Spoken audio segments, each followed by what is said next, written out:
भाई साहब, ये लीजिए 10 रुपए। हाँ जी, क्या चाहिए आपको? कल मैंने आपसे सामान लिया था, उसके 70 रुपए हुए थे। मैंने आपको 100 का नोट दिया तो आपने मुझे 30 रुपए के बदले 40 रुपए दिए। और ये बात मुझे घर जाके पता चली। मैं कल रात ही आपके 10 रुपए वापस देने आई थी, लेकिन आपकी दुकान बंद हो चुकी थी, इसलिए मैं अभी आई हूँ। आप कहाँ रहते हैं मैम? मैं सेक्टर 8 में रहती हूँ। वहाँ से यहाँ तक 5 किलोमीटर, आप 10 रुपए वापस करने आए हो? अगली बार सामान लेने आती तब दे देती। और इस 10 रुपए से मुझे कोई फर्क नहीं पड़ता। भाई साहब, मेरे पति अब नहीं रहे, लेकिन वो हमेशा कहते थे किसी का पैसा नहीं रखना चाहिए।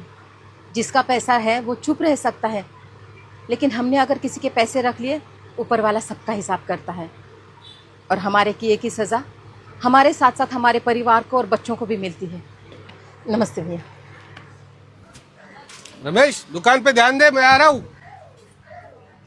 अरे मालिक, आओ क्या? आइए आइए आइए आइए, बैठिए बैठिए। बताइए कैसे आना हुआ आज? आपने मेरी दुकान से जो जो सामान खरीदा था उसका पैसा मुझे कल भिजवा दिया था। उसमें 300 रुपए ज्यादा थे। ये बात मुझे तुरंत समझ में आ गई थी, लेकिन लालच में मैंने वो रुपए रख लिए। अगली बार के बिल में हम एडजस्ट कर लेते थे वो 300 रुपए। भाई साहब, अगली बार किसने देखा है? इसलिए आपका पैसा लौटाना बहुत जरूरी था। ऊपर वाला कब कैसे हिसाब चुकता करे ये किसने देखा है? शायद इसकी सजा मेरी बीवी बच्चों को भी लग सकती है। ये लीजिए आपके 300 रुपए। नमस्ते।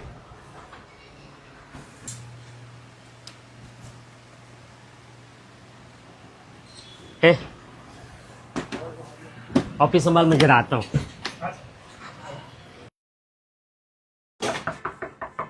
जी बेटा, घर में कोई है? 1 मिनट, आइए ना अंकल, आइए अंदर आइए, बैठिए यहाँ पे। नमस्ते भाभी जी। मैं महेश का बहुत पुराना दोस्त हूँ और एकदम खास दोस्त। दरअसल महेश पिछले कुछ सालों से मेरे पास पैसे जमा कर रहा था, लेकिन बीच में ही महेश हम सबको छोड़कर चला गया। महेश ने 13 लाख रुपए जमा किए थे मेरे पास। अब ये बात महेश और मेरे अलावा किसी को पता नहीं थी, इसलिए उन पैसों का लालच मुझ पे हावी हो गया। लेकिन आज एक दोस्त की वजह से मेरे ज़मीर ने मुझे पूरी तरह से झंझोड़ा। और फिर मुझे लगा कि अगर मैं किसी का पैसा खाऊं तो उसकी हाय मेरे बच्चों को लग सकती है, मेरे परिवार को लग सकती है। शायद महेश भी हमेशा यही कहता था। भाभी जी, ये लीजिए आपके 13 लाख रुपए। इस दिवाली आप भी किसी की अंधेरी जिंदगी में उम्मीद का एक दिया जलाए। हैप्पी दिवाली।